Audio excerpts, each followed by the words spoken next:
نحمده ونصلي ونسلم على رسوله الكريم وبعد۔ حضرات محترم برادران اسلام، الحمدللہ جامعہ انواریہ حیدرآباد دکن کی طرف سے قرآن مجید کے مختلف تفاسیر اور کتب ستہ کے بشمول تفسیر و حدیث اور فقہ کی 100 سے زائد کتابوں کی ویڈیو ریکارڈنگ کا سلسلہ جاری ہے۔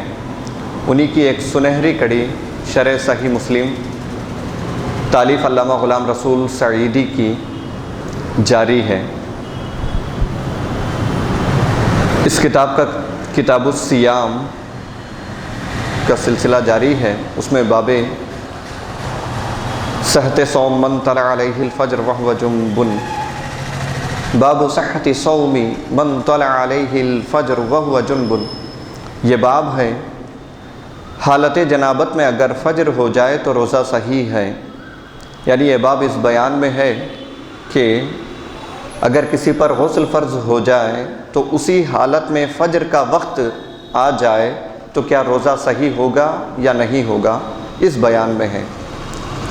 عن ابی ہریرہ رضی اللہ تعالی عنہ یقول فی قصصہ من ادرکہ الفجر جنبا فلا یصوم قال فذکرت ذلك عبد الرحمن بن الحارث لأبيه فأنكر ذلك فانطلق عبد الرحمن وانطلقت معه حتى دخلنا على عائشة رضي الله تعالى عنها وأم سلمة رضي الله تعالى عنهما فنسألهما عبد الرحمن عن ذلك فقال فقلتاهما قالت كان النبي صلى الله عليه وسلم يصبح جنبا من غير حلم ثم يصوم قال فانطلقنا حتى دخلنا على مروان فذكر ذلك له عبد الرحمن فقال مروان عزمت عليك إلا ما ذهبت إلى أبي هريرة رضي الله تعالى عنه فرددت عليه ما يقول قال فجئنا أبا هريرة رضي الله تعالى عنه وأبو بكر حاضر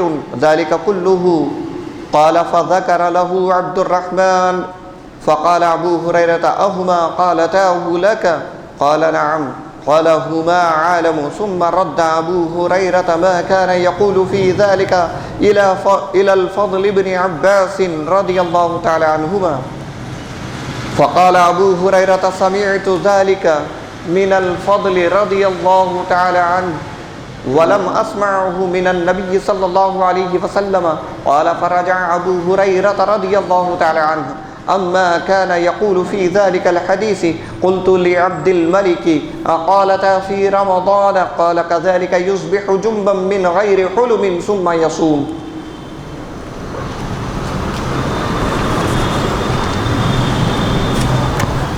حضرت ابو بکر کہتے ہیں کہ حضرت ابو ہریرہ رضی اللہ تعالیٰ عنہ اپنے روایات میں بیان کرتے تھے کہ جو شخص جنوبی حالت میں صبح اٹھے وہ روزہ نہ رکھے،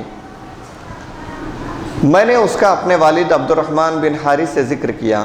یعنی حضرت ابو ہریرہ رضی اللہ تعالیٰ عنہ کی روایات میں یہ بات ہے، آپ بیان کرتے تھے کہ جو شخص جنوبی حالت میں صبح کرے، یعنی کوئی صبح اس حالت میں بیدار ہوا کہ اس پر غسل کرنا فرض تھا اور اس نے روزہ، یہ کہتے ہیں کہ وہ روزہ نہ رکھے۔ یعنی ان کا راوی کا گمان یہ تھا کہ اگر کوئی غسل فرض ہونے کی حالت میں اٹھے تو روزہ نہ رکھے۔ میں نے اس کا اپنے والد عبد الرحمن بن حارث سے ذکر کیا، انہوں نے اس کا انکار کیا۔ راوی کہہ رہے ہیں کہ انہوں نے اپنے والد عبد الرحمن بن حارث سے اس بات کا ذکر کیا، کیا یہ صحیح ہے کہ اگر کسی پر روزہ فرض ہو، کسی پر غسل فرض ہو تو کیا وہ دن میں روزہ نہ رکھیں؟ مثلا کوئی شخص اس حالت میں بیدار ہوا کہ اس پر غسل فرض تھا اور فجر کا وقت داخل ہو چکا تھا، تو اب کیا وہ شخص روزہ نہ رکھیں؟ تو راوی کہتے ہیں کہ میں نے اس مسئلے کو عبد الرحمن بن حارث جو کہ راوی کے والد ہیں ان سے دریافت کیا، انہوں نے اس کا انکار کیا۔ پھر میں اور عبد الرحمن حضرت عائشہ اور ام سلمہ رضی اللہ تعالی عنہما کے پاس گئے۔ عبد الرحمن نے ان سے یہ مسئلہ پوچھا، ان دونوں نے فرمایا نبی کریم صلی اللہ علیہ وسلم بغیر احتلام کے حالت جنابت میں صبح اٹھتے اور روزے کی نیت کر لیتے تھے۔ جب ان دونوں نے، حضرت عبد الرحمن نے اور راوی نے، دونوں نے حضرت ام سلمہ اور حضرت عائشہ صدیقہ رضی اللہ تعالیٰ عنہما کے پاس گئے، جا کر ان سے مسئلہ دریافت کیا، کیا یہ بات صحیح ہے کہ اگر کسی شخص کو غسل فرض ہو، وہ اگر فجر کے وقت اٹھے، فجر کا وقت داخل ہو جائے، تو کیا اب وہ روزہ نہ رکھے؟ تو حضرت ام سلمہ اور حضرت عائشہ صدیقہ رضی اللہ تعالیٰ عنہ نے فرمایا کہ نبی کریم صلی اللہ علیہ وسلم بغیر احتلام کے حالت جنابت میں صبح اٹھتے، یعنی احتلام نہیں ہوتا تھا۔ نیند کی حالت میں منی اگر نکل جائے تو اس کو احتلام سے تعبیر کرتے ہیں۔ احتلام کے علاوہ حضور صلی اللہ علیہ وسلم حالت جنابت میں ہوتے تھے، یعنی آپ پر غسل کرنا فرض ہوتا تھا، اسی حالت میں آپ صبح اٹھتے تھے اور روزے کی نیت کر لیتے تھے۔ اس سے پتہ چلا کہ حضور صلی اللہ علیہ وسلم غسل کے فرض ہونے کی صورت میں بھی جب آپ فجر کے وقت بیدار ہوتے تو آپ صلی اللہ علیہ وسلم اسی وقت روزے کی نیت کر لیتے۔ ابو بکر کہتے ہیں کہ پھر ہم مروان کے پاس گئے۔ یہ وہ ابو بکر نہیں ہیں جو خلیفہ راشد صدیق اکبر رضی اللہ تعالیٰ عنہ ہیں، دوسرے ابو بکر ہیں۔ ابو بکر کہتے ہیں کہ پھر ہم مروان کے پاس گئے اور اس سے اس بات کا ذکر کیا۔ مروان نے کہا، میں تمہیں قسم دیتا ہوں کہ تم ضرور حضرت ابو ہریرہ کے پاس جاؤ، ان کے قول کی تردید کرو۔ ہم ابو ہریرہ کے پاس گئے اور اس موقع پر راوی ابو بکر بھی تھے۔ عبد الرحمن نے حضرت ابو ہریرہ سے ماجرا بیان کیا۔ حضرت ابو ہریرہ نے کہا، کیا ان دونوں نے یہ کہا ہے؟ یعنی حضرت ام سلمہ اور حضرت عائشہ صدیقہ رضی اللہ تعالیٰ عنہما نے یہ کہا ہے؟ وہ دونوں اس بات کو زیادہ جانتی ہیں۔ حضرت ابو ہریرہ نے جواباً عرض کیا، وہ دونوں اس بات کو زیادہ جانتی ہیں۔ پھر حضرت ابو ہریرہ نے کہا، میں نے یہ قول فضل بن عباس سے سنا تھا، نبی کریم صلی اللہ علیہ وسلم سے نہیں سنا تھا۔ پھر حضرت ابو ہریرہ نے اپنے اس قول سے رجوع کر لیا۔ ابن جریح کہتے ہیں کہ میں نے عبد الملک سے پوچھا، کیا ان دونوں نے رمضان کے روزے کے بارے میں یہ حدیث بیان کی تھی؟ انہوں نے کہا، آپ بغیر احتلام کے حالت جنابت میں صبح اٹھتے اور روزے کی نیت کر لیتے تھے۔ آپ اندازہ لگائیں، پورا خلاصہ یہ ہے کہ حضرت ابو بکر نے یہ بیان کیا کہ کوئی شخص غسل فرض ہونے کی حالت میں نیند سے بیدار ہو اور فجر کا وقت داخل ہو تو وہ اس وقت روزے کی نیت نہ کرے، روزہ نہ رکھے، کیونکہ فجر کا وقت داخل ہو چکا ہے۔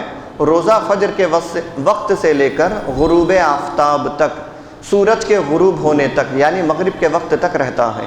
تو حضرت ابو ہریرہ کے ذہن میں یہ بات تھی کہ فجر کا وقت اگر داخل ہو گیا، اس حالت میں کوئی اگر ناپاکی کے عالم میں رہا، ناپاکی کی حالت میں رہا اور وہ فجر کے وقت اگر بیدار ہوا تو اب وہ روزہ نہ رکھے، چونکہ ناپاکی کی حالت میں اس نے روزے کے وقت میں رہا۔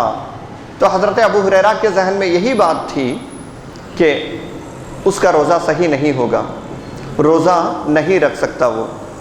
تو حضرت ابو ہریرہ کے ذہن میں یہی بات تھی کہ کوئی ناپاکی کے حالت میں فجر کا وقت، فجر میں بیدار ہو جائے تو وہ روزہ نہ رکھے۔ آپ نے یہی بات دوسروں سے بھی بیان کی، حضرت عبد الرحمن اور دیگر کے سامنے اس بات کو ذکر کیا۔ تو راوی کہتے ہیں کہ حضرت عبد الرحمن اور دیگر نے مل کے حضرت عائشہ اور حضرت ام سلمہ کے پاس گئے، جا کر کے معاملہ عرض کیا، کیا یہ بات صحیح ہے کہ اگر کوئی فجر کے وقت ناپاکی کے حالت میں بیدار ہوا تو کیا وہ روزہ نہ رکھے، روزے کی نیت نہ کرے؟ حضرت عائشہ، حضرت ام سلمہ دونوں نے اس بات کا انکار کیا اور دلیل کے طور پہ یہ بات پیش کی، یہ روایت پیش کی کہ حضور صلی اللہ علیہ وسلم غسل فرض ہونے کی حالت میں فجر کے وقت بیدار ہوتے اور آپ صلی اللہ علیہ وسلم روزے کی نیت کر لیتے تھے اور روزہ رکھ لیتے تھے۔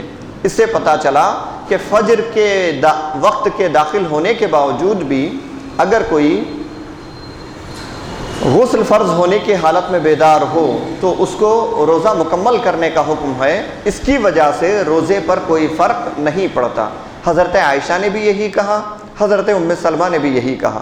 پھر حضرت عبد الرحمن بن حارث وغیرہ واپس حضرت ابو ہریرہ کے پاس آئے، آ کر انہوں نے کہا کہ امہات المؤمنین نے اس مسئلے کو بیان کیا ہے، حضرت عائشہ اور حضرت ام سلمہ نے اس مسئلے کو بیان کیا کہ حضور صلی اللہ علیہ وسلم حالت جنابت میں، یعنی جس عالم میں غسل فرض ہوتا ہے، اسی حالت میں آپ فجر کے وقت بیدار ہوتے اور روزے کی نیت کر لیتے تھے اور وہ روزہ مکمل فرما لیتے تھے۔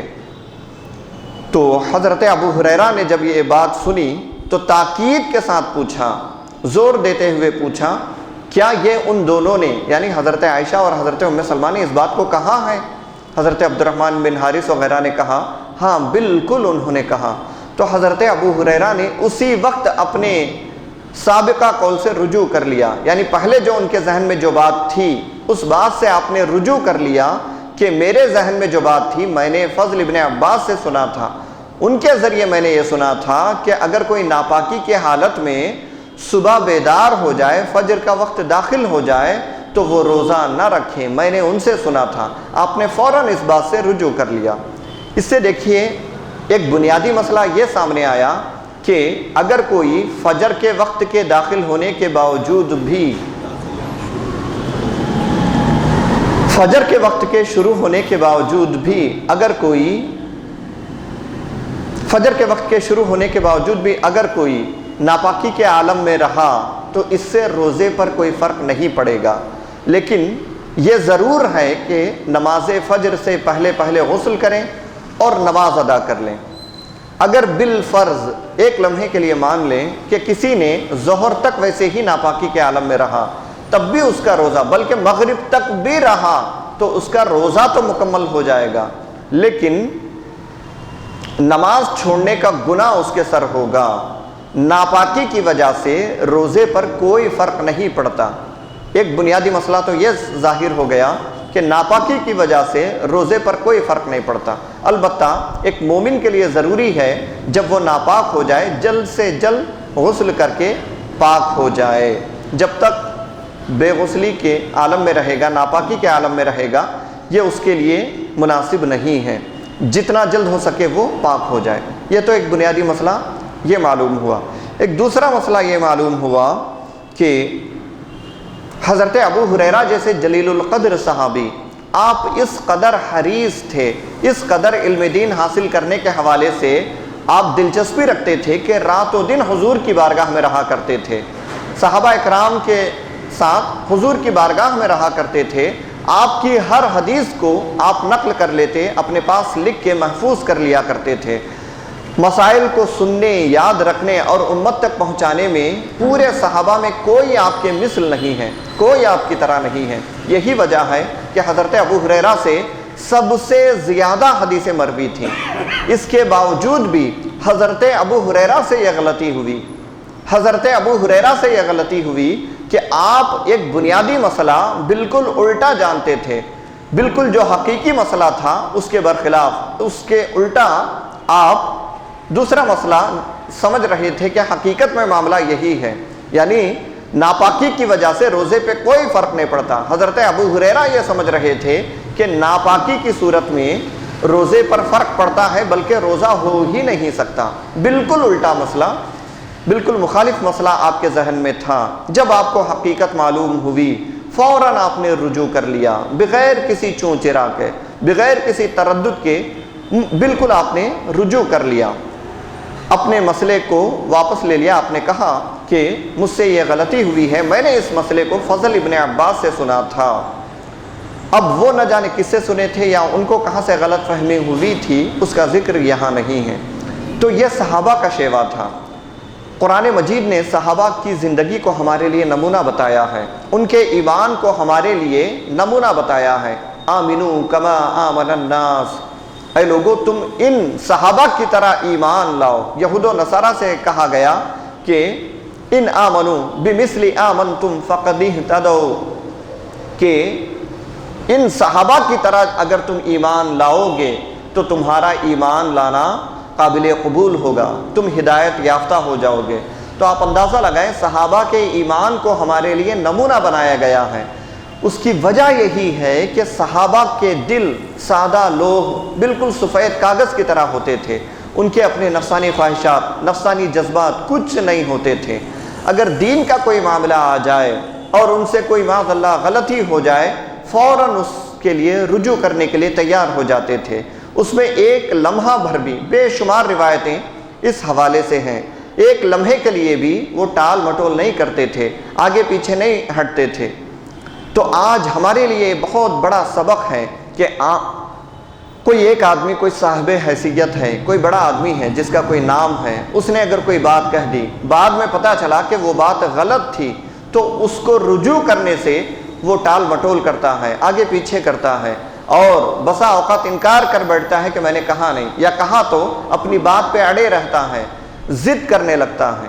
بلکہ علم دین سے وابستہ حضرات سے بھی یہ معاملات دیکھنے آتے ہیں کہ کوئی بات ان سے غلطی سے نکل گئی، غلط فہمی ہو گئی، غلطی سے کوئی بات نکل گئی، تو بعد میں پتہ چلا کہ آپ سے یہ غلطی سرزد ہوئی، تو وہ اس کو قبول کرنے تیار نہیں ہوتے، اس کو ماننے کے لیے تیار نہیں ہوتے۔ جبکہ صحابہ سے ہمیں یہ درس ملتا ہے، اگر کوئی دین کے معاملے میں غلطی ہو تو ہمارے لیے ضروری ہے کہ ہم اس سے رجوع کر لیں اور جو حقیقت ہے اس کو اپنا لیں۔ عن عائشہ رضی اللہ تعالی عنہا عن النبی صلی اللہ علیہ وسلم قالت قد كان رسول الله صلى الله عليه وسلم يدركه الفجر في رمضان وهو جنب من غير حلم فيغتسل وهو يصوم۔ نبی کریم صلی اللہ علیہ وسلم کی زوجہ ام المؤمنین حضرت عائشہ صدیقہ رضی اللہ تعالیٰ عنہ بیان کرتی ہیں کہ نبی کریم صلی اللہ علیہ وسلم بغیر احتلام کے حالت جنابت میں صبح کو اٹھتے، پھر غسل کر کے روزے کی نیت کر لیتے۔ نبی کریم صلی اللہ علیہ وسلم کا یہ عمل حضرت عائشہ بیان فرما رہی ہیں کہ بغیر احتلام کے حالت جنابت میں رمضان میں حضور صلی اللہ علیہ وسلم صبح کو اٹھتے، پھر غسل کر کے روزے کی نیت کر لیتے۔ بغیر احتلام کے یعنی غسل جن چیزوں سے فرض ہوتا ہے ان میں سے ایک احتلام ہے، یعنی سونے کی حالت میں منی کا خارج ہونا، اور دوسرا جنابت۔ ہم بستری کی وجہ سے بھی غسل فرض ہوتا ہے، یعنی حضرت عائشہ یہ بیان فرمانا چاہ رہی ہیں کہ احتلام کے بغیر حضور پر غسل فرض ہوتا تھا، وہ ہم بستری وغیرہ کی وجہ سے غسل فرض ہوتا تھا، تو رمضان میں صبح کو حضور صلی اللہ علیہ وسلم غسل فرض ہونے کی حالت میں اٹھتے، پھر غسل کر کے روزے کی نیت کر لیتے، غسل کر کے روزے کی نیت کر لیتے۔ عن ابی بکر حدثہ ان مروان ارسلہ الى ام سلمہ رضی اللہ تعالی عنہ یسأل عن الرجل یصبح جنبا ایصوم فقالت كان رسول الله صلى الله عليه وسلم يصبح جنبا من جماع لا حلم ثم لا يفطر ولا يقضي۔ ابو بکر کہتے ہیں کہ مروان نے انہیں ام سلمہ رضی اللہ تعالی عنہ کے پاس بھیجا۔ یہ ام سلمہ ام المؤمنین ہیں۔ ام سلمہ کے پاس یہ پوچھنے کے لیے بھیجا کہ جو شخص حالت جنابت میں صبح کو اٹھے، یعنی غسل فرض ہونے کی حالت میں صبح کو اٹھے اور وہ روزہ رکھ سکتا ہے یا نہیں۔ انہوں نے فرمایا، یعنی ام سلمہ رضی اللہ تعالیٰ عنہ فرماتی ہیں کہ رسول اللہ صلی اللہ علیہ وسلم صبح کو اٹھتے، درا حالانکہ آپ جماع سے جنبی ہوتے، نہ کہ احتلام سے، یعنی جماع کی وجہ سے آپ پر غسل فرض ہوتا تھا، احتلام کی وجہ سے نہیں۔ پھر آپ کچھ کھاتے پیتے نہیں تھے اور نہ روزے کی قضا کرتے تھے، یعنی حضور صلی اللہ علیہ وسلم اسی حالت میں بیدار ہوتے، پھر آپ روزے کی نیت کر لیتے، اور آپ اسی حالت میں یعنی روزے کی حالت میں غسل بھی فرماتے تھے، پھر اس روزے کی کبھی آپ قضا بھی نہیں کرتے تھے۔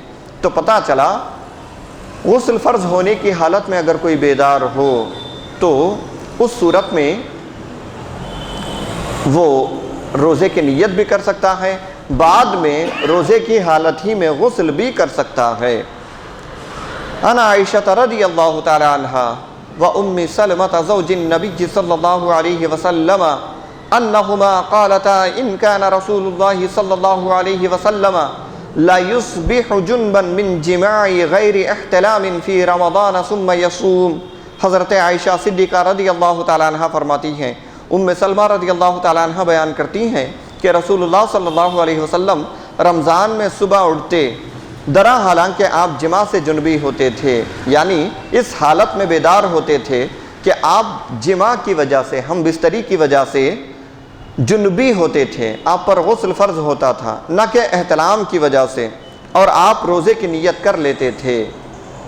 حضرت عائشہ صدیقہ رضی اللہ تعالیٰ عنہ سے ایک اور حدیث مروی ہے، ان عائشہ رضی اللہ تعالیٰ عنہ ان رجلا جاء الى النبي صلى الله عليه وسلم يستفتيه وهي تسمع من وراء الباب فقال يا رسول الله صلى الله عليه وسلم تدركني الصلاة وأنا جنب فأصوم؟ فقال رسول الله صلى الله عليه وسلم وأنا تدركني الصلاة وأنا جنب فأصوم؟ فقال لست مثلنا يا رسول الله صلى الله عليه وسلم قد غفر الله لك ما تقدم من ذنبك وما تأخر۔ فقال والله إني لأرجو أن أكون أخشاكم لله وعالمكم بما أتقي۔ حضرت عائشہ صدیقہ رضی اللہ تعالیٰ عنہ بیان کرتی ہیں، نبی کریم صلی اللہ علیہ وسلم کی خدمت میں ایک شخص مسئلہ معلوم کرنے کے لیے آیا۔ ایک شخص اس غرض سے حاضر ہوا کہ وہ ایک مسئلہ پوچھنا چاہ رہا تھا، درا حالانکہ وہ بھی دروازے کے پیچھے سے سن رہی تھی، اور اسی حالت میں حضرت عائشہ دروازے کے پیچھے سے اس بات کو سن رہی تھی۔ اس شخص نے کہا، یا رسول اللہ صلی اللہ علیہ وسلم، میں نماز کے وقت اٹھتا ہوں درا حالانکہ میں جنبی ہوتا ہوں، یعنی میں نماز کی حالت میں بیدار ہوتا ہوں، اور اس حالت میں بیدار ہوتا ہوں کہ مجھ پر غسل فرض ہوا ہوتا ہے۔ رسول اللہ صلی اللہ علیہ وسلم نے فرمایا، میں بھی نماز کے وقت اٹھتا ہوں اور درا حالانکہ میں جنبی ہوتا ہوں، یعنی حضور صلی اللہ علیہ وسلم خود اپنی مثال بیان فرما رہے ہیں، میں بھی نماز کے وقت اٹھتا ہوں اور اس وقت مجھ پر غسل فرض ہوتا ہے اور میں روزہ رکھ لیتا ہوں۔ اس شخص نے کہا، یا رسول اللہ، ہم آپ کی مثل کب ہیں؟ اللہ تعالیٰ نے تو آپ کے اگلے پچھلے ذنب کی مغفرت کر دی ہے۔ آپ نے فرمایا، بخدا مجھے یہ امید ہے کہ میں تم سب سے زیادہ اللہ تعالیٰ سے ڈرنے والا ہوں، اور جن چیزوں سے بچنا چاہیے ان کا میں تم سب سے زیادہ عالم ہوں، یعنی سب سے زیادہ جاننے والا ہوں۔ دیکھیں، ایک شخص حضور کی خدمت میں حاضر ہوا، وہ عرض کرنے لگا، یا رسول اللہ، فجر کے وقت میں ناپاکی کی حالت میں اٹھتا ہوں، تو کیا میں روزہ رکھ سکتا ہوں یا نہیں؟ تو آپ صلی اللہ علیہ وسلم نے فرمایا، میرے ساتھ بھی یہ معاملہ ہوتا ہے، یعنی غسل فرض ہونے کی حالت میں فجر کے وقت بیدار ہوتا ہوں اور میں روزے کی نیت کر لیتا ہوں۔ تو اس شخص نے پھر کہا، یا رسول اللہ، ہم آپ کی طرح کیسے ہو سکتے ہیں؟ ہم آپ کے مثل کیسے ہو سکتے ہیں؟ تو حضور صلی اللہ علیہ وسلم نے یہ بتانے کے لیے یہ فرمایا کہ خدا کی قسم، میں تم سب سے زیادہ اللہ تعالیٰ سے ڈرنے والا ہوں، اور جن چیزوں کو میں جانتا ہوں ان پر سب سے زیادہ عمل کرنے والا ہوں۔ اس کا مطلب یہ ہے کہ ایسا نہیں ہے کہ یہ عمل کوئی صرف نبی کے لیے خاص ہے، بلکہ پوری امت کے لیے یہ اجازت ہے کہ اگر کوئی ناپاکی کے عالم میں صبح کے وقت بیدار ہو تو وہ روزے کی نیت کر سکتا ہے۔ عن سلیمان بن یسار انہ سأل ام سلمۃ عن الرجل یصبح جنبا ایصوم؟ قالت كان رسول الله صلى الله عليه وسلم يصبح جنبا من غیر احتلام ثم يصوم۔ سلیمان بن یسار کہتے ہیں کہ انہوں نے ام سلمہ رضی اللہ تعالیٰ عنہ سے پوچھا، کیا وہ شخص روزہ رکھ سکتا ہے جو حالت جنابت میں صبح اٹھے؟ حضرت ام سلمہ بیان فرماتی ہیں کہ رسول اللہ صلی اللہ علیہ وسلم بغیر احتلام کے حالت جنابت میں صبح اٹھتے اور پھر روزہ رکھ لیتے تھے۔ دیکھیے، حضرت ابو ہریرہ اسی باب کی جو پہلی حدیث ہے اس کے متعلق سے مصنف بیان فرماتے ہیں حضرت ابو ہریرہ رضی اللہ تعالیٰ عنہ پہلے حضرت فضل ابن عباس سے سن کر یہ روایت کرتے تھے، جو شخص حالت جنابت میں صبح اٹھے وہ روزہ نہ رکھے، لیکن جب انہوں نے حضرت عائشہ اور ام سلمہ رضی اللہ تعالیٰ عنہما سے روایت سنی کہ رسول اللہ صلی اللہ علیہ وسلم حالت جنابت میں صبح اٹھتے اور روزے کی نیت کر لیتے تھے، تو انہوں نے حضرت فضل کی روایت سے رجوع کر لیا، یعنی انہوں نے اپنی بات سے رجوع کر لیا، اپنی بات کو واپس لے لیا کہ کیونکہ اس چیز کو ازواج مطہرات سے زیادہ کون جانتی ہیں۔ علاوہ ازیں اس کے علاوہ حضرت عائشہ اور ام سلمہ رضی اللہ تعالیٰ عنہ کی روایت قرآن مجید کے مطابق ہے۔ حضرت عائشہ اور ام سلمہ کی یہ جو روایت ہے، یہ جتنی احادیث ناپاکی کے حالت میں اگر کوئی صبح کے وقت بیدار ہو تو اس سے روزے پر کوئی فرق نہیں پڑے گا، یہ جو ہے یہ قرآن مجید کے مطابق ہیں، کیونکہ قرآن مجید میں طلوع فجر تک کھانے پینے اور عمل ازدواج کی اجازت ہے، یعنی فجر کا وقت شروع ہونے تک کھانے پینے کی اجازت ہے اور بیوی سے صحبت کرنے کی اجازت ہے۔ اللہ تعالیٰ فرماتا ہے فَالْآنَ بَاشِرُوهُنَّ وَابْتَغُوا مَا كَتَبَ اللَّهُ لَكُمْ وَكُلُوا وَاشْرَبُوا حَتَّى يَتَبَيَّنَ لَكُمُ الْخَيْطُ الْأَبْيَضُ مِنَ الْخَيْطِ الْأَسْوَدِ مِنَ الْفَجْرِ۔ اللہ تعالیٰ فرماتا ہے اب اپنی بیویوں سے عمل ازدواج کرو، یعنی اپنی بیویوں سے صحبت کرو، اور اللہ تعالیٰ نے تمہارے لیے جو اولاد مقدر کر دی ہے اس کو تلاش کرو اور کھاتے پیتے رہو حتیٰ کہ سفید دھاگا کالے دھاگے سے ممتاز ہو جائے۔ سفید دھاگا کالے دھاگے سے بالکل ممتاز ہو جائے، الگ ہو جائے، فرق ہو جائے۔ اور جب طلوع فجر تک عمل ازدواج میں مشغول رہنا جائز ہوا تو حالت جنابت میں روزے کی نیت کرنا بھی جائز ہوگا۔ اس آیت سے یہ صاف ظاہر ہے کہ جب فجر کے وقت تک صحبت کرنا جائز ہے تو پھر حالت جنابت میں، غسل فرض ہونے کی حالت میں، ناپاکی کی حالت میں روزے کی نیت کرنا بھی جائز ہوگا۔ اور یہ ہم نے جو بار بار کہا ہے ناپاکی کی وجہ سے روزے پر کوئی فرق نہیں پڑتا، اس کا مطلب یہ ہے کہ روزہ مکمل تو ہو جاتا ہے لیکن روزے کی نورانیت پہ ضرور فرق پڑتا ہے۔ روزے کے وہ جو روحانی فوائد ہیں، روحانی فائدے ہیں، وہ فائدے حاصل نہیں ہوتے۔ عام حالت میں بھی مسلمان کے لیے حکم ہے کہ جتنا جلد ہو سکے وہ اتنا جلدی ناپاکی سے دور ہو جائے، غسل کر لے۔ بلکہ صوفیاء اکرام نے یہ بیان فرمایا جب تک انسان ناپاکی کے عالم میں رہتا ہے تو اس وقت تک زمین کا وہ حصہ اس کے خلاف اللہ سے شکایت کرتا ہے کہ مولا تیرا بندہ ناپاکی کے عالم میں میرے سینے پہ پیر رکھ کے چل رہا ہے۔ اور بعض صوفیاء اکرام نے یہ بیان فرمایا کہ جب تک بندہ ناپاکی کے عالم میں رہتا ہے اس وقت تک اس کے گھر میں رحمت کے فرشتے داخل نہیں ہوتے۔ جنابت کی وجہ سے، غسل جنابت کی وجہ سے عمدن کوئی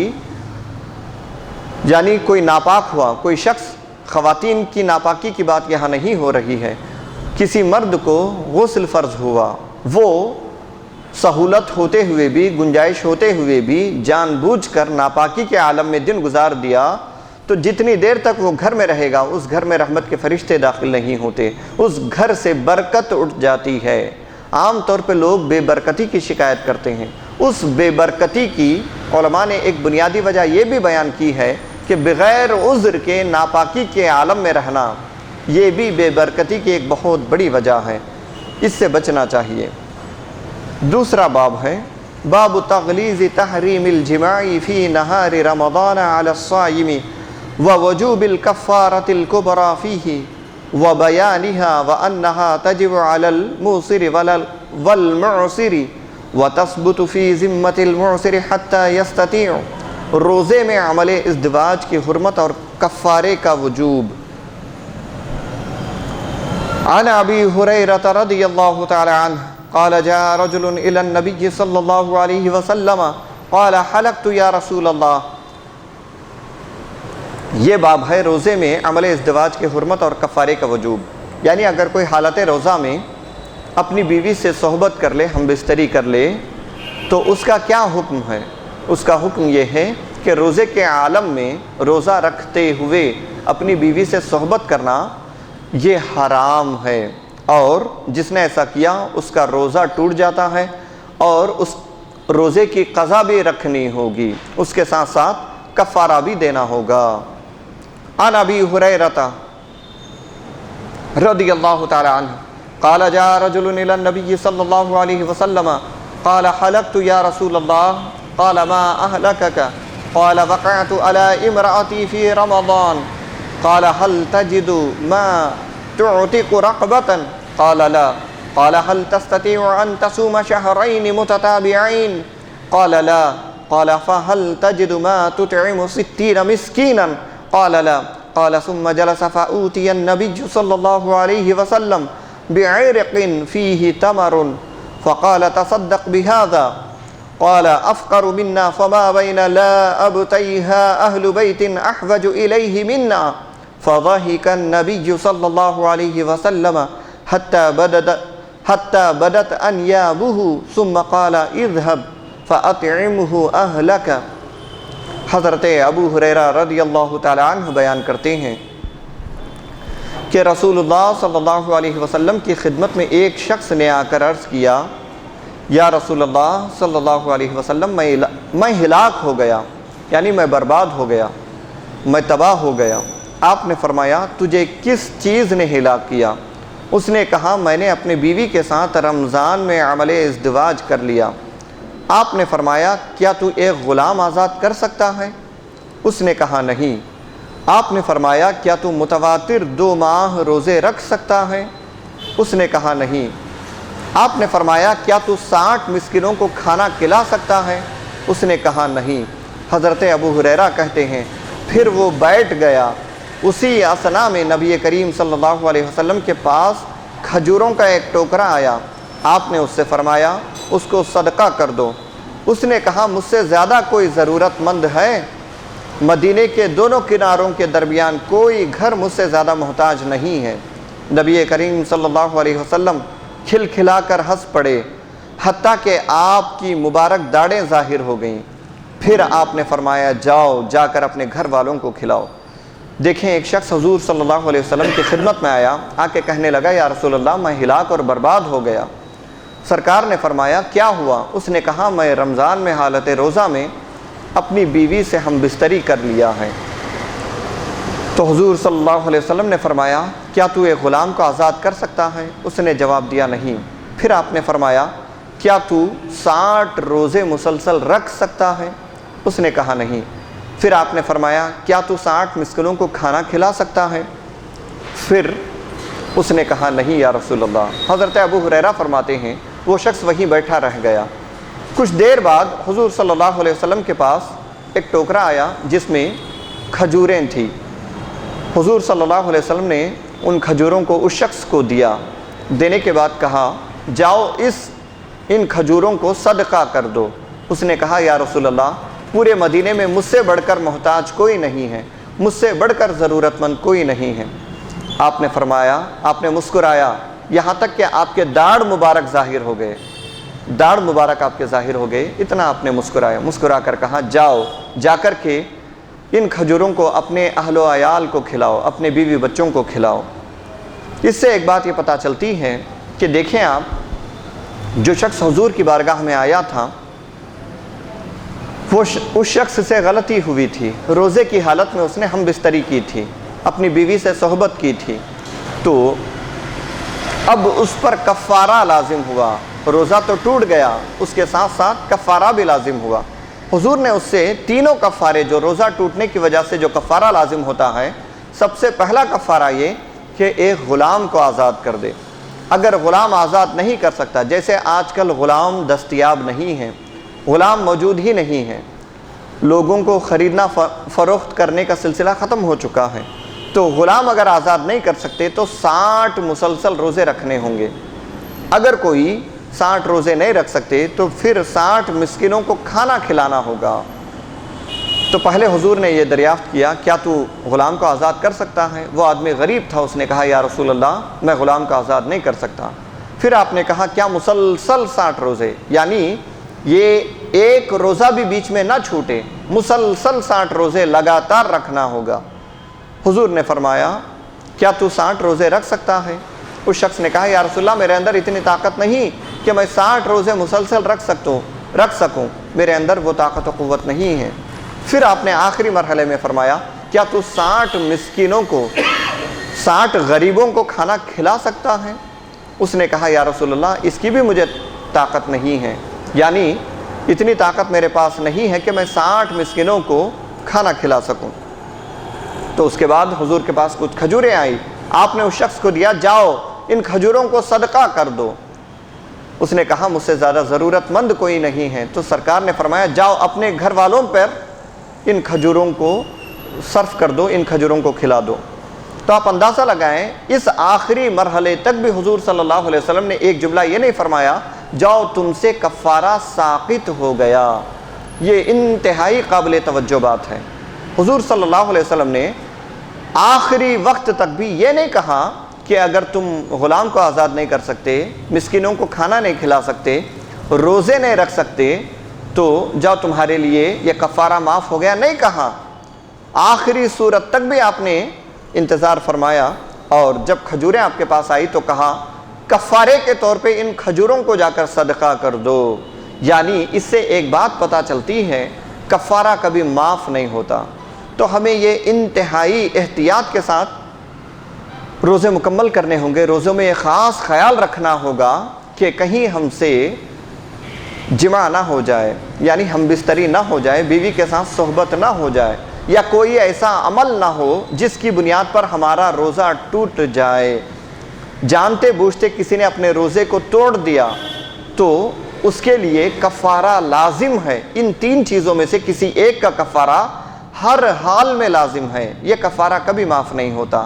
اگر معاف ہوتا تو حضور صلی اللہ علیہ وسلم رحمت للعالمین بن کے جلوہ گر ہوئے تھے۔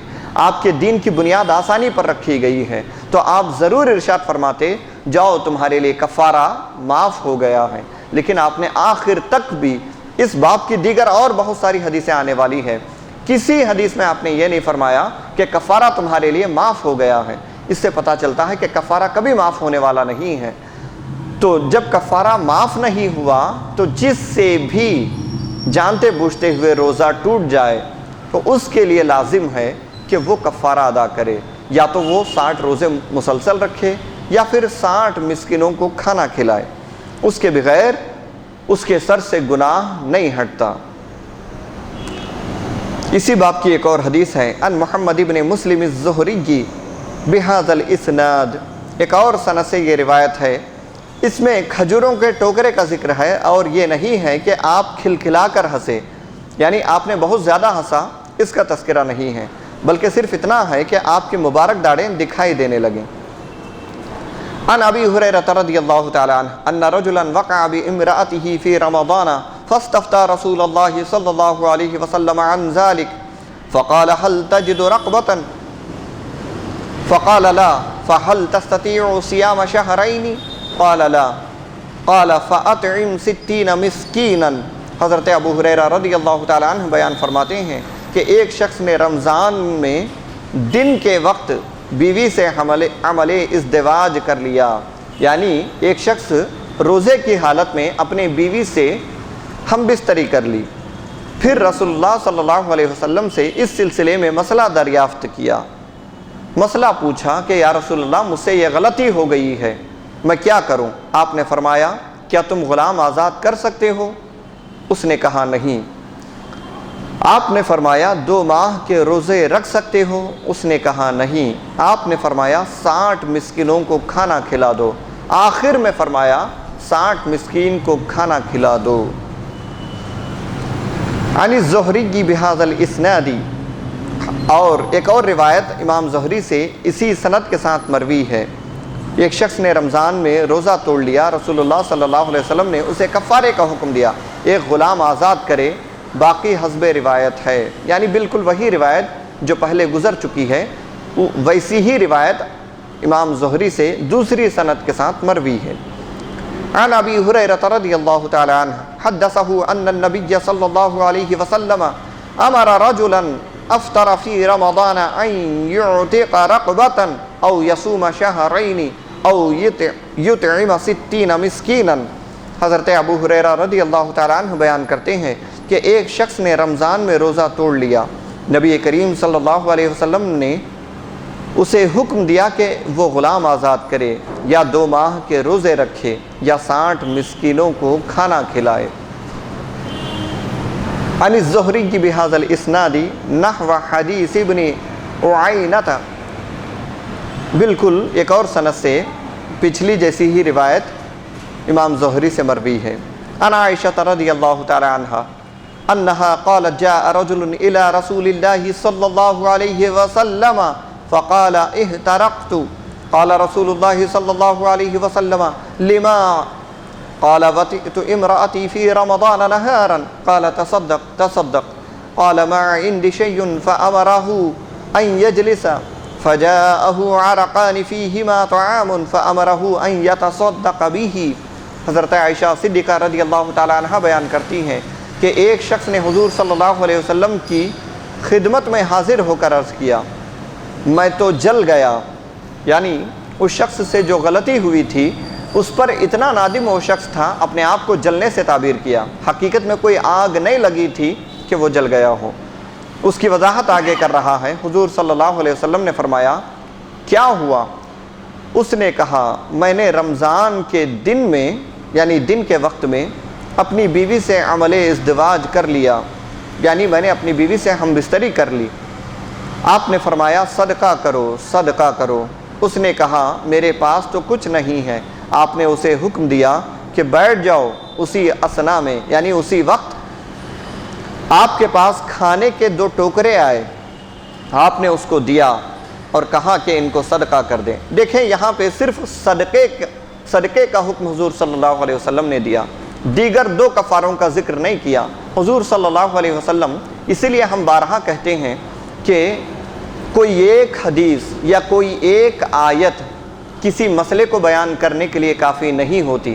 آج کل لوگوں کا یہ معمول بن چکا ہے، ایک بخاری کی کوئی حدیث لے لیے، کسی اور کتاب کی کوئی ایک حدیث ایک روایت لے لیے، اس کے بعد مسئلہ بیان کرنے لگتے ہیں کہ یہ تو صحیح حدیث میں یہ بات بیان ہوئی ہے۔ تو بارہا ہم یہ عرض کرتے رہے ہیں کہ کسی ایک حدیث یا کسی ایک آیت سے مسئلہ ثابت نہیں ہوتا جب تک کہ اس باب کی تمام حدیثیں تمام آیات پہ نظر نہ ہو۔ دیکھیں اگر کوئی یہ امام مسلم کی روایت کردہ حدیث ہے، بالکل صحیح سند کے ساتھ حدیث ہے، امت کے کسی مکتب فکر اس کو انکار نہیں کر سکتی، اس حدیث میں کلام نہیں کر سکتی۔ یہ حدیث صحیح سند کے ساتھ امام مسلم نے روایت کی ہے۔ اس حدیث میں آپ پورا واقعہ آپ نے سماعت کیا کہ ایک شخص آیا، اس نے کہا کہ میں نے اپنی بیوی سے ہم بستری کر لی ہے۔ سرکار نے کہا صدقہ کرو۔ اگر کوئی یہ حدیث بیان کرے اور یہ کہے، اس سے پتہ چلتا ہے کہ اگر کسی سے ہم بستری ہو جائے تو وہ صدقہ کرے، یہ کافی ہے، حالانکہ ایسا نہیں ہے۔ جیسا کہ اس سے پہلے ہم نے 2-3 روایتیں عرض کی، اس میں صاف صراحتاً حضور نے بیان فرمایا کہ پہلے غلام آزاد کرنا ہے، یہ ترتیب کا بھی لحاظ رکھنا ہے، صرف کفارہ کوئی بھی ادا کر دینا کافی نہیں ہے۔ اگر وہ غلام آزاد کر سکتا ہے تو اس کے لیے ضروری ہے پہلے غلام آزاد کرے۔ اگر غلام آزاد نہیں کر سکتا یا اس کا امکان نہیں ہے، جیسے آج کل ہمارے دور میں غلام دستیاب نہیں ہیں، تو اگر غلام آزاد کرنے میں کوئی دشواری ہے، نہیں کر سکتا، تو دوسرے نمبر پہ 60 روزے رکھنے کا حکم ہے، مسلسل 60 روزے رکھنے کا حکم ہے۔ کفارہ در حقیقت یہ ایک طرح کی سزا ہے، اسی وجہ سے کفارے کا حکم دیا گیا۔ 60 روزے مسلسل رکھے، 60 روزے رکھنے کی بھی طاقت نہیں رکھتا تو آخر میں 60 مسکینوں کو کھانا کھلانے کا حکم ہے۔ یہ 3 کفارے بنیادی طور پہ بیان کیے گئے ہیں۔ اب اس حدیث میں تینوں میں سے کسی کفارے کا ذکر نہیں ہے، صرف صدقے کا ذکر ہے۔ تو حضور صلی اللہ علیہ وسلم جو بیان فرماتے تھے وہ آنے والے کا حال دیکھ کر بیان فرماتے تھے۔ حضور کو یہ اندازہ تھا کہ یہ شخص نہ تو غلام آزاد کر سکتا ہے، نہ اس کے اندر اتنی طاقت و قوت ہے کہ یہ 60 روزے مسلسل رکھ سکتا ہے، نہ ہی اس کے پاس اتنی دولت ہے کہ یہ 60 مسکینوں کو کھانا کھلائے۔ تو حضور یہ تمام چیزیں جانتے تھے، اسی لیے اس سے کہا کہ تم صدقہ کر دو۔ آخر میں اس شخص نے کہا یا رسول اللہ میرے پاس صدقہ کرنے کے لیے بھی کچھ نہیں ہے۔ تھوڑی دیر بعد حضور صلی اللہ علیہ وسلم کے پاس 2 ٹوکرے کھجور کے آئے تو آپ نے اس شخص کے ہاتھ میں رکھا، کہا جاؤ ان کھجوروں کو صدقہ کر دو، تو اس نے صدقہ کر دیا۔ عن عائشہ رضی اللہ تعالی عنہ تقول اتى رجل الى رسول الله صلی اللہ علیہ وسلم فذكر الحدیث وليس في اول الحدیث تصدق۔ حضرت عائشہ صدیقہ رضی اللہ تعالیٰ عنہ بیان کرتی ہیں کہ رسول اللہ صلی اللہ علیہ وسلم کے پاس ایک شخص آیا، پھر وہی حدیث ہے لیکن اس میں دن کے وقت کا اور صدقہ دینے کا حکم کا ذکر نہیں ہے۔ اسی ایک اور سند کے ساتھ یہی حدیث جو پیچھے گزر چکی ہے، وہی حدیث ایک اور سند کے ساتھ بھی مروی ہے، لیکن اس حدیث میں صدقہ دینے اور دن کا تذکرہ نہیں ہے۔ عن عائشة زوج النبي صلى الله عليه وسلم تقول أتى رجل إلى النبي صلى الله عليه وسلم في المسجد في رمضان فقال يا رسول الله احترقت فسأله رسول الله صلى الله عليه وسلم ما شأنه فقال أصبت أهلي قال تصدق فقال والله يا نبي الله ما لي شيء وما أقدر عليه قال اجلس فجلس فبين هو كذلك أقبل رجل يسوق حمارا عليه طعام قال رسول الله صلى الله عليه وسلم أين المحترق آنفا فقام الرجل فقال رسول الله صلى الله عليه وسلم تصدق بهذا فقال يا رسول الله أغيرنا فوالله إنا لجياع ما لنا شيء قال فكلوه۔ حضرت عائشہ صدیقہ ام المؤمنین رضی اللہ تعالی عنہا سے مروی ہے، آپ بیان فرماتی ہیں کہ ایک شخص نبی کریم صلی اللہ علیہ وسلم کے پاس مسجد میں حاضر ہوا اور آ کر عرض کیا یا رسول اللہ میں جل گیا۔ رسول اللہ صلی اللہ علیہ وسلم نے اس سے پوچھا کیا ہوا؟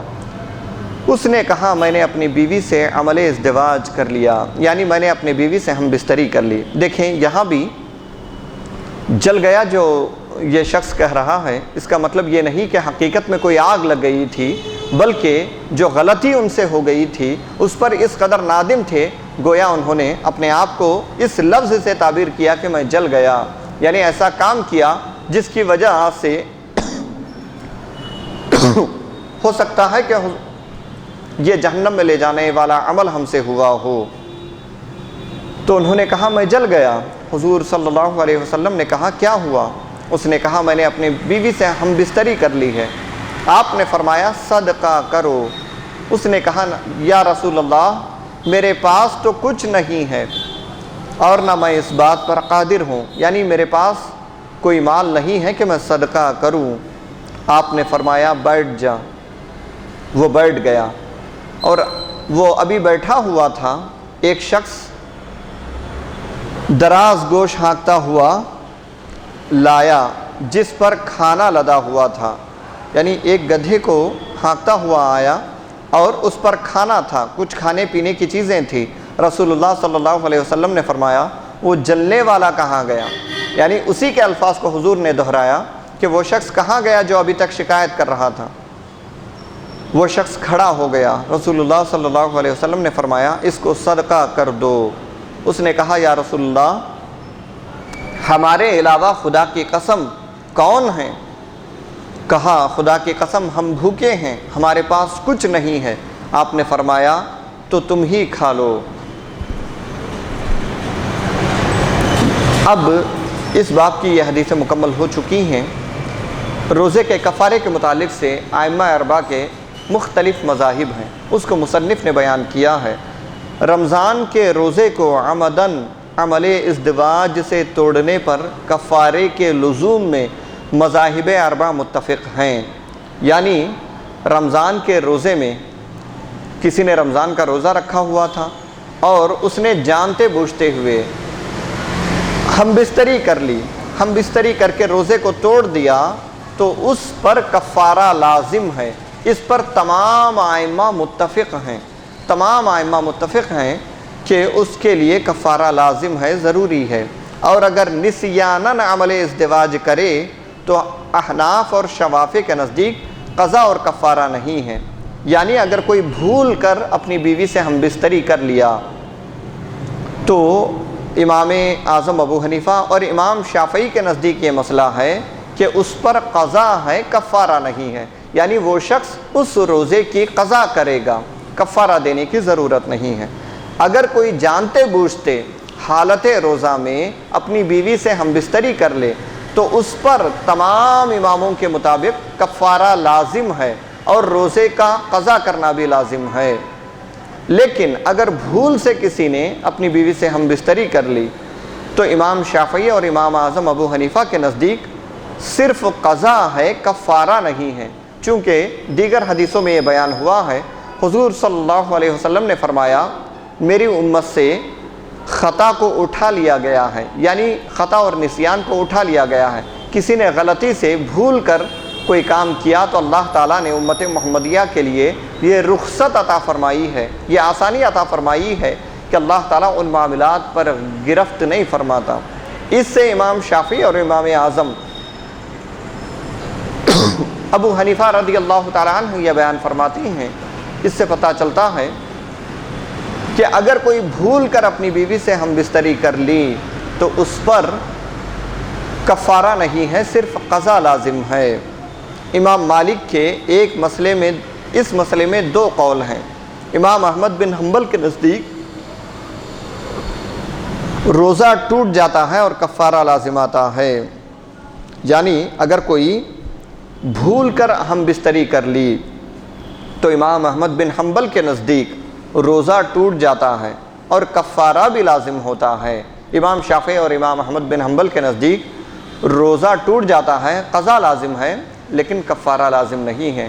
امام مالک سے دونوں طرح کے قول مروی ہیں۔ یہ قول یہ کہ اگر بھول کر کوئی اپنی بیوی سے ہم بستری کر لے، اس کے بارے میں امام مالک کا ایک قول یہ ہے کہ اس پر کفارہ لازم ہوگا، ایک قول یہ ہے کہ کفارہ لازم نہیں ہوگا۔ روزے میں انجیکشن لگوانے کا حکم، یہاں یہ بات بھی قابل ذکر ہے کہ عام طور پہ ہمارے یہاں روزے کی حالت میں انجیکشن لگواتے ہیں، اس کا کیا حکم ہے جان لیں۔ فقہا کی عبارات میں غور کرنے سے معلوم ہوتا ہے کہ مطلقاً کسی چیز کو جسم میں داخل کرنے سے روزہ نہیں ٹوٹتا۔ یعنی اگر کوئی شخص کسی چیز کو جسم میں داخل کرا تو مطلقاً جسم میں کوئی چیز داخل کرنے سے روزہ نہیں ٹوٹتا۔ مثلاً آنکھوں میں سرما لگانا اور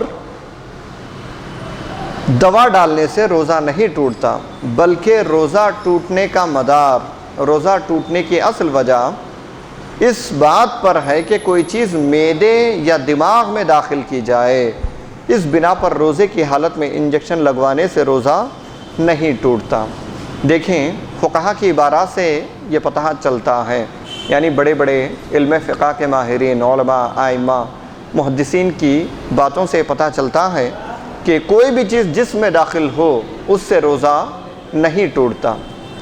مثال کے طور پہ ہم سرما آنکھ میں لگا لیتے ہیں، اس کا اثر آنکھ کے اندر جاتا ہے، بسا اوقات سرمے کا ذائقہ حلق تک بھی محسوس ہوتا ہے، اس کے باوجود بھی روزہ نہیں ٹوٹتا۔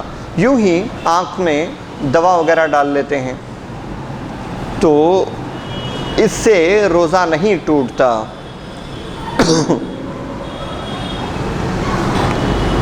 تو اس سے پتہ چلتا ہے کہ اصل روزہ ٹوٹنے کا مدار، روزہ ٹوٹنے کی بنیاد اس بات پر ہے کہ معدے میں کوئی چیز جائے یا دماغ میں کوئی چیز جائے تو اس سے روزہ ٹوٹتا ہے۔ کوئی چیز ایسی ہو جو دماغ پر اثر انداز ہو یا معدے پر اثر انداز ہو، معدے میں چلا جائے تو اس سے روزہ ٹوٹتا ہے۔ باقی بدن کے کسی اور حصے میں کوئی چیز داخل ہو جائے تو اس سے روزہ نہیں ٹوٹتا۔ تو مصنف کا یہ موقف ہے کہ روزے کی حالت میں انجیکشن لگوانے سے روزہ نہیں ٹوٹتا۔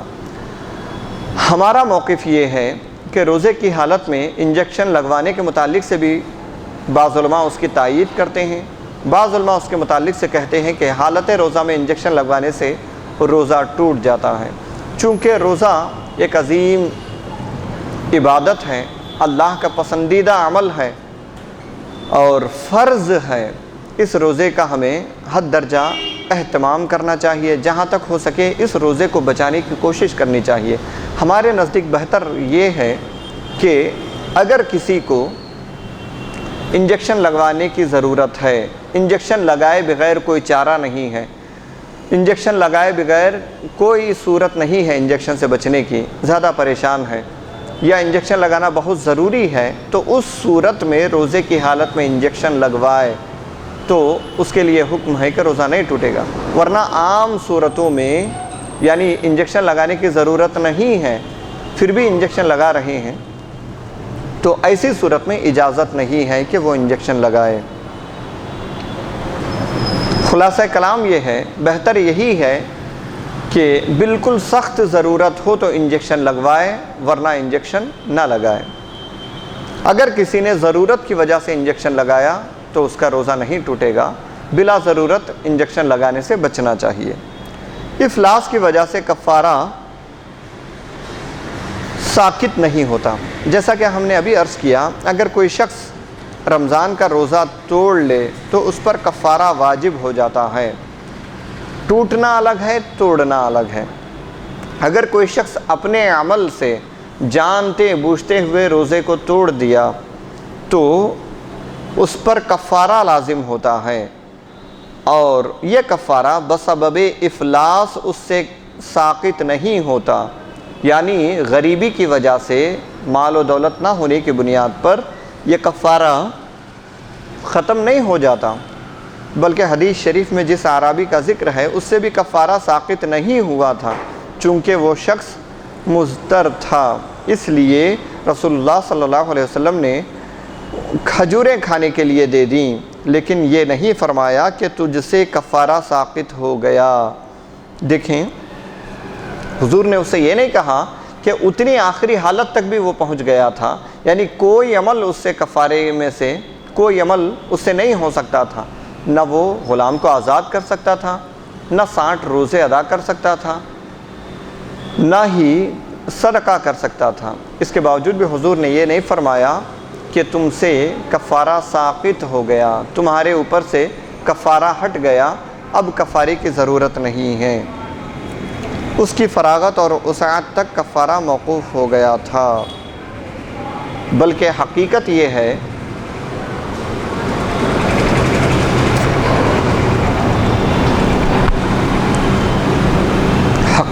ہے کہ وقتی طور پہ اس غربت اور لاچاری کی وجہ سے کفارہ موقوف ہوا تھا، یعنی کفارہ رک گیا تھا۔ اسی لیے حضور صلی اللہ علیہ وسلم نے آخری صورت یہ بیان فرمائی کہ جاؤ ان کھجوروں کو صدقہ کر دو، تاکہ کفارہ کسی نہ کسی طور پہ ادا ہو جائے۔ باب جواز الصوم والفطر فی شہر رمضان للمسافر وغیر معصی فی غیر معصیۃ اذا کان سفرہ مرحلتین فاکثر۔ سفر شرعی میں روزہ رکھنے اور روزہ نہ رکھنے کی رخصت۔ یہ باب اس بیان میں ہے کہ اگر کوئی سفر کرتا ہے تو حالت سفر میں روزہ رکھ سکتا ہے یا نہیں رکھ سکتا۔ روزہ رکھنے کی جو رخصت دی گئی ہے، جو اجازت دی گئی ہے کہ وہ سفر میں چاہے تو روزہ رکھ سکتا ہے یا نہیں رکھ سکتا، اس کے بارے میں یہ باب ہے۔ عن ابن عباس رضی اللہ تعالی عنہ ان رسول اللہ صلی اللہ تعالی علیہ وسلم خرج عام الفتح في رمضان فصام حتى بلغ الكديد ثم أفطر. قال وكان صحابة رسول الله صلى الله عليه وسلم يتبعون الأحدث فالأحدث من أمره. حضرت ابن عباس بیان کرتے ہیں کہ رسول اللہ صلی اللہ علیہ وسلم فتح مکہ کے سال رمضان میں سفر پر گئے، اور جب مقام کدید پر پہنچے تو آپ نے روزہ کھول لیا، اور صحابہ اکرام آپ کے ہر نئے سے نئے حکم کی پیروی کرتے تھے۔ دیکھیے، یہ بات، اس حدیث سے ایک بنیادی بات یہ پتہ چلتی ہے کہ حالت روزہ میں روزہ رکھنا یہ اختیاری ہے۔ اگر سہولت ہے، آسانی سے رکھ سکتے ہیں تو رکھ سکتے ہیں، ورنہ اس کے لیے اجازت ہے کہ وہ روزہ بعد میں قضا کرے۔ یہاں ایک اور بات یہ پتہ چلتی ہے کہ آخری یہ جو جملہ ہے کان صحابۃ رسول اللہ صلی اللہ علیہ وسلم یتبعون الاحدث فالاحدث من امرہ، یعنی صحابہ اکرام آپ کے ہر نئے سے نئے حکم پر پیروی کرتے تھے۔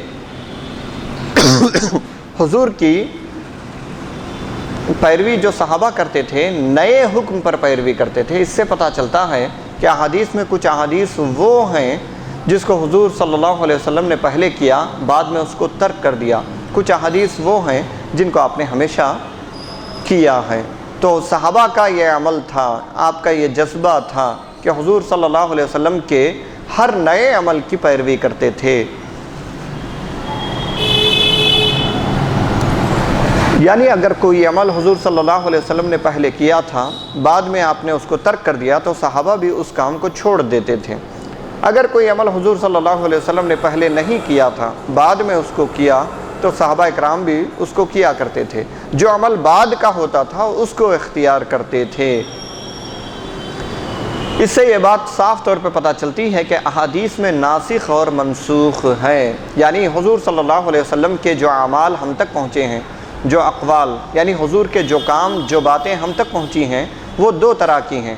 ایک وہ کہ بعض کو حضور صلی اللہ علیہ وسلم نے پہلے ہی انجام دے دیا تھا، بعض وہ جس کو بعد میں ترک کر دیا تھا۔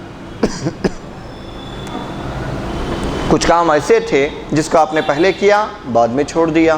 کچھ کام ایسے ہیں جس کو پہلے آپ نے نہیں کیا، بعد میں کیا۔ تو صحابہ اکرام بعد والی چیزوں کا خاص خیال رکھتے تھے اور نئے سے نئے حکم پر عمل کرنے کی کوشش کرتے تھے۔ اس کی ایک بنیادی وجہ یہ ہے کہ حضور صلی اللہ علیہ وسلم ابتداءً آسانی کے لیے، شروع میں صحابہ اکرام کی آسانی کے لیے پہلے کسی اور بات پر عمل کرتے تھے۔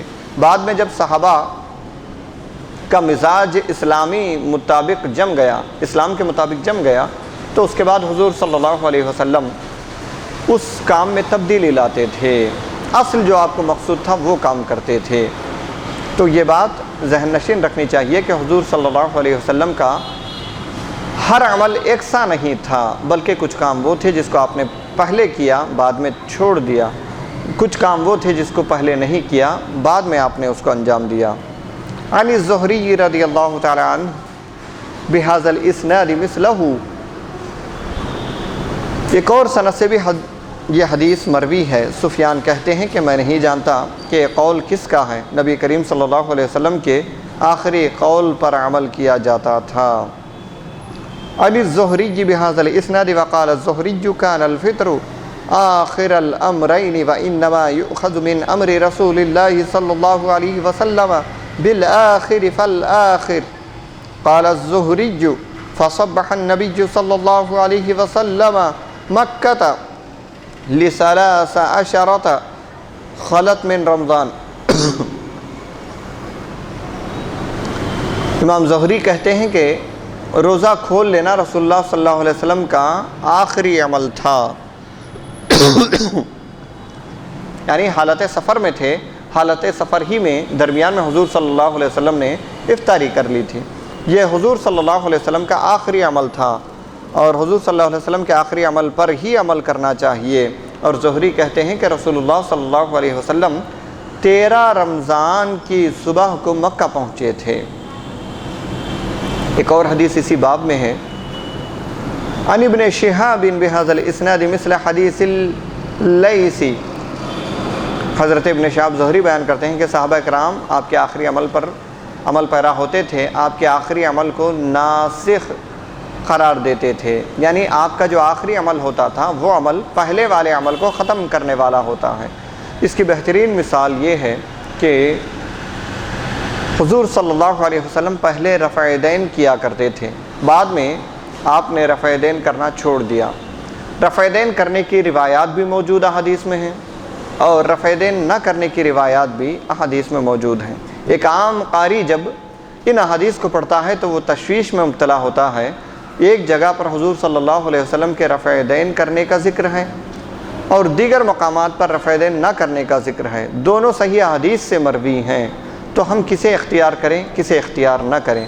تو ہمارے لیے تشویش میں مبتلا ہونے کی ضرورت نہیں ہے۔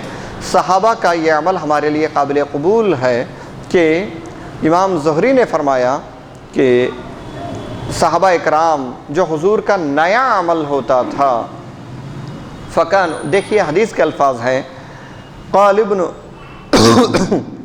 ابن شہاب فکانوا یتبعون الاحدث فالاحدث من امرہ یرونہ الناسخ المحکم، کہ صحابہ اکرام حضور صلی اللہ علیہ وسلم کے آخری عمل کی پیروی کرتے تھے، آپ کے آخری عمل کو ناسخ قرار دیتے تھے۔ امام مسلم نے اس کو روایت کیا ہے۔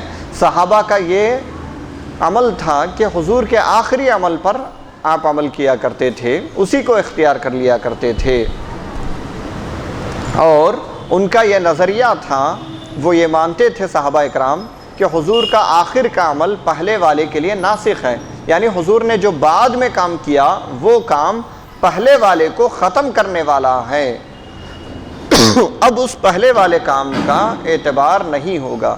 تو اس روشنی میں اگر ہم رفع دین کا مسئلہ سمجھنا چاہیں تو رفع دین حضور صلی اللہ علیہ وسلم پہلے کیا کرتے تھے اور بعد میں آپ نے ترک فرما دیا، تو اس اصول کے روشنی میں، یعنی صحابہ کا یہ عمل تھا کہ بعد کے عمل کو لے لیتے، بعد کے عمل کو ناسخ قرار دیتے، پہلے والے عمل کو منسوخ قرار دیتے تھے، تو اس لحاظ سے حضور صلی اللہ علیہ وسلم کا رفع دین نہ کرنا یہ عمل ناسخ ہے، یعنی یہ عمل آپ کا رفع دین کرنے والے عمل کو ختم کر دیتا ہے۔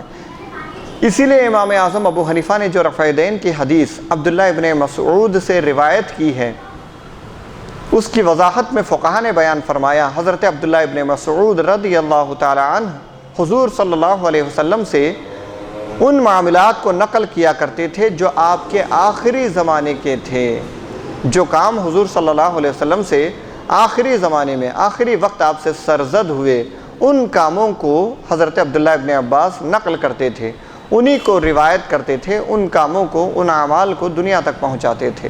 تو رفع دین نہ کرنے والی یہ جو حدیث ہے اس کو حضرت عبداللہ ابن مسعود نے روایت کیا ہے، اور امام اعظم ابو حنیفہ نے اسی لیے اس کو قابل عمل سمجھا کہ حضرت عبداللہ ابن مسعود حضور کے آخری دور کے اعمال کو روایت کرتے ہیں، لہٰذا رفع دین نہ کرنا یہ رفع دین کرنے والے عمل کو ختم کر دیتا ہے، یہ عمل ناسخ ہے، وہ منسوخ ہے۔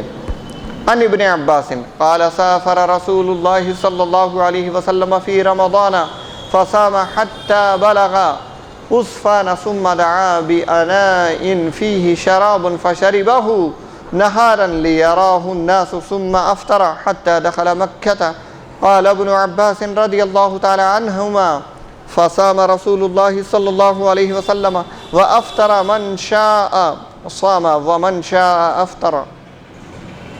حضرت ابن عباس رضی اللہ تعالیٰ عنہما بیان کرتے ہیں کہ رسول اللہ صلی اللہ علیہ وسلم نے رمضان المبارک کے مبارک میں سفر کیا اور روزہ رکھا، جب مقام عصفان پر پہنچے تو آپ نے ایک برتن منگایا جس میں پینے کی کوئی چیز تھی، اور اس مشروب کو دن میں پیا تاکہ سب لوگ دیکھ لیں۔ پھر آپ نے روزے نہیں رکھے حتیٰ کہ مکہ پہنچ گئے۔ حضرت ابن عباس عبداللہ ابن عباس کہتے ہیں کہ رسول اللہ صلی اللہ علیہ وسلم نے سفر میں روزے رکھے ہیں اور روزے چھوڑے بھی ہیں، اور چاہے روزے رکھے اور جو چاہے روزے رکھے اور جو چاہے روزے چھوڑے۔ یہ حضور صلی اللہ علیہ وسلم کا عمل یہاں ذکر کیا جا رہا ہے کہ حضور صلی اللہ علیہ وسلم سفر کے دوران تھے، آپ صلی اللہ علیہ وسلم نے روزہ رکھا تھا، درمیان میں کچھ ایسی ضرورت محسوس ہوئی تو آپ صلی اللہ علیہ وسلم نے پانی منگا کر پی لیا اور سب کے سامنے پیا تاکہ سب لوگ دیکھ لیں۔ یہ اس بات کو بیان کرنے کے لیے تھا کہ اگر کوئی شخص سفر میں ہو، کوئی ایسی مصیبت آ پڑے یا کوئی ایسی پریشانی ہو جس کی وجہ سے روزے کو جاری رکھنا مشکل ہو، تو اس کے لیے رخصت ہے، اجازت ہے کہ وہ روزہ توڑ سکتا ہے۔ حضرت ابن عباس رضی اللہ تعالیٰ عنہما بیان کرتے ہیں کہ ہم سفر میں روزہ رکھنے والے کو برا کہتے تھے، نہ روزہ نہ رکھنے والے کو۔ رسول اللہ صلی اللہ علیہ وسلم نے سفر میں روزہ رکھا اور نہیں بھی رکھا۔ یہ دیکھیے حدیث کے الفاظ ہیں، عن ابن عباس رضی اللہ تعالی عنہما قال لا نعیب علی من صام ولا علی من افطر قد صام رسول اللہ صلی اللہ علیہ وسلم فی السفر و افطر۔ یعنی حضرت عبداللہ ابن عباس بیان فرماتے ہیں کہ ہم جب سفر میں ہوتے تو روزہ رکھنے والے کو بھی برا نہیں کہتے تھے، اور جو روزہ نہیں رکھتا تھا نہ اس کو برا کہتے تھے، دونوں میں سے کسی کو برا نہیں کہتے تھے۔ رسول اللہ کیوں؟ اس کی وجہ بتا رہے ہیں، رسول اللہ صلی اللہ علیہ وسلم نے سفر میں روزہ رکھا اور نہیں بھی رکھا۔ عن جابر بن عبداللہ ان رسول اللہ صلی اللہ علیہ وسلم خرج عام الفتح الى مکہ فی رمضان فصام حتى بلغ قراع الغمیم فصام الناس ثم دعا بقدح من ماء فرفعه حتى نظر الناس إليه ثم شرب فقيل له بعد ذلك إن بعض الناس قد سام فقال أولئك العصاة أولئك العصاة۔ حضرت جابر بن عبداللہ رضی اللہ تعالیٰ عنہما بیان کرتے ہیں کہ رسول اللہ صلی اللہ علیہ وسلم فتح مکہ کے سال رمضان میں مکہ روانہ ہوئے۔ آپ نے روزہ رکھا، لوگوں نے بھی روزہ رکھ لیا۔ جب آپ قراع الغمیم پہنچے، یعنی ایک ایسے مقام پر پہنچے، تو آپ نے پانی کا ایک پیالہ منگوایا، پھر اس کو بلند کیا، یعنی اس کو اٹھایا۔ حضور صلی اللہ علیہ وسلم قراع الغمیم نام کے ایک مقام پر پہنچے، مکے کے لیے روانہ ہوئے تھے۔ قراع الغمیم نام کے ایک مقام پر پہنچے تو آپ نے ایک پیالہ منگوایا اور اس کو اوپر اٹھایا، یہاں تک کہ تاکہ لوگ دیکھ لیں، پھر آپ نے وہ پانی پی لیا۔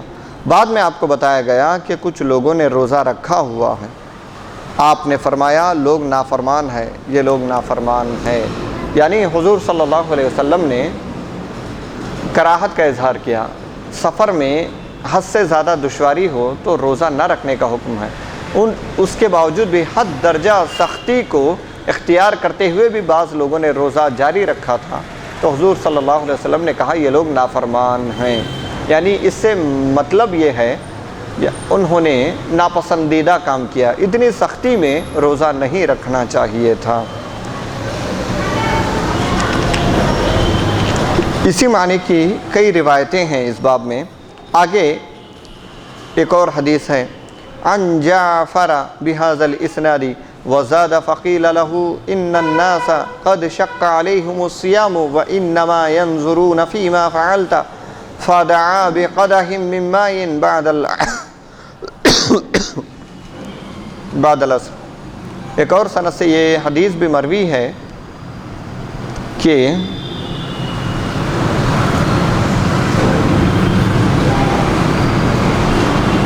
اس حدیث میں یہ زیادتی ہے کہ آپ سے کہا گیا کہ لوگوں پر روزہ دشوار ہو رہا ہے اور آپ کے فعل کے منتظر ہیں، پھر آپ نے عصر کے بعد پانی کا ایک پیالہ منگوایا۔ دوسری سند کے ساتھ جو پہلی حدیث گزری تھی اسی معنی کی ایک اور حدیث ہے، لیکن اس میں یہ الفاظ زیادہ ہیں کہ لوگوں پر روزہ رکھنا دشوار ہو رہا ہے، تو وہ لوگ آپ کے عمل کے منتظر ہیں یا رسول اللہ۔ لوگوں نے آ کر حضور سے کہا کہ یا رسول اللہ لوگ آپ کے عمل کے منتظر ہیں، تو حضور صلی اللہ علیہ وسلم نے پھر پیالہ منگوایا، پھر اس کو اٹھا کر پانی پی لیا، تاکہ لوگوں کو پتہ چل جائے کہ حالت سفر میں دشواری کے عالم میں پانی پینا درست ہے یا روزہ توڑنا درست ہے۔ عن جابر بن عبداللہ قال كان رسول اللہ صلی اللہ علیہ وسلم فی سفر فرأى رجلا قد اجتمع الناس عليه فظلل عليه فقال ما له قالوا رجل صائم قال رسول الله صلی اللہ علیہ وسلم ليس البر ان تصوموا في السفر۔ حضرت جابر بن عبداللہ رضی اللہ تعالیٰ عنہما بیان کرتے ہیں کہ رسول اللہ صلی اللہ علیہ وسلم ایک بار سفر کر رہے تھے، آپ نے دیکھا کہ ایک شخص کے گرد لوگ جمع ہیں اور اس پر سایہ کیا گیا۔ آپ نے پوچھا کیا ہوا؟ لوگوں نے کہا یہ شخص روزہ ہے۔ اس پر رسول اللہ صلی اللہ علیہ وسلم نے فرمایا سفر میں روزہ رکھنا نیکی نہیں ہے، یعنی اس پر کوئی ایسی کمزوری طاری ہو گئی تھی، ایک شخص حالت سفر میں روزہ رکھا ہوا تھا، سفر کی شدت اور گرمی کی وجہ سے اس پر کوئی ایک ایسی حالت طاری ہو گئی تھی کہ وہ گر پڑا تھا، تو لوگ اس کو گھیر لیے تھے۔ حضور نے پوچھا کہ اس کو کیا ہوا؟ لوگوں نے بتایا کہ یا رسول اللہ یہ شخص سفر میں روزہ رکھا، اس نے سفر میں روزہ رکھا۔ تو پھر اس پر حضور صلی اللہ علیہ وسلم نے فرمایا سفر میں روزہ رکھنا نیکی نہیں ہے۔ آپ نے بیان فرمایا کہ سفر میں روزہ رکھنا کوئی نیکی نہیں ہے۔ اس سے مراد یہ تھا کہ دشواری ہوتے ہوئے، تکلیف ہوتے ہوئے روزہ رکھنا یہ کوئی نیکی کی بات نہیں ہے۔ عن جابر بن عبداللہ رضی اللہ تعالی عنہ یقول رأى رسول اللہ صلی اللہ علیہ وسلم رجلا بمثلہ۔ جابر بن عبداللہ سے ایک اور روایت اسی طرح ہے جس میں رسول اللہ صلی اللہ علیہ وسلم نے ایک شخص کو دیکھا، اس کے بعد پوری روایت پہلی حدیث کے مثل ہے۔ عن شعبة بهذا الاسناد نحوه زاد قال شعبة وكان يبلغني عن يحيى بن ابي كثير انه كان يزيد في هذا الحديث وفي هذا الاسناد انه قال عليكم برخصة الله الذي رخص لكم قال فلما سألته لم يحفظه۔ ایک اور سند کے ساتھ بھی حدیث مروی ہے اور اس میں یہ ہے کہ رسول اللہ صلی اللہ علیہ وسلم نے فرمایا اللہ تعالیٰ نے تمہیں جو رخصت دی ہے اس پر عمل کرنا تم کو لازم ہے، یعنی اللہ تعالیٰ نے جو امت کے لیے رحمت کا معاملہ فرمایا ہے، آسانی کا معاملہ فرمایا ہے، اس پر عمل کرنا لوگوں کے لیے ضروری ہے۔ راوی کہتے ہیں کہ جب میں نے ان سے دوبارہ پوچھا تو ان کو یہ جملہ یاد نہیں تھا۔ جب راوی نے دوبارہ پوچھا تو ان کو یہ جملہ یاد نہیں تھا، یعنی اللہ تعالیٰ نے جب رخصت دی ہے اس پر عمل کرنا لازم ہے، یہ جملہ دوبارہ راوی نے پوچھا تو ان کو یہ جملہ یاد نہیں تھا۔ حضرت ابو سعید خدری سے ایک اور روایت ہے عن ابی سعید الخدری رضی اللہ تعالی عنہ قال غزونا مع رسول اللہ صلی اللہ علیہ وسلم بست عشرۃ مضت من رمضان فمنا من صام ومنا من افطر فلم يعب الصائم على المفطر ولا المفطر على الصائم۔ حضرت ابو سعید خدری رضی اللہ تعالی عنہ بیان فرماتے ہیں کہ 16 رمضان کو ہم رسول اللہ صلی اللہ علیہ وسلم کے ساتھ ایک جہاد میں گئے، ہم سے کچھ لوگ روزے سے تھے، ہم میں سے کچھ لوگ روزے سے تھے اور کچھ کا روزہ نہیں تھا۔ روزہ دار نے روزہ چھوڑنے والے کی مذمت کی، نہ روزہ چھوڑنے والے نے روزہ دار کی مذمت کی۔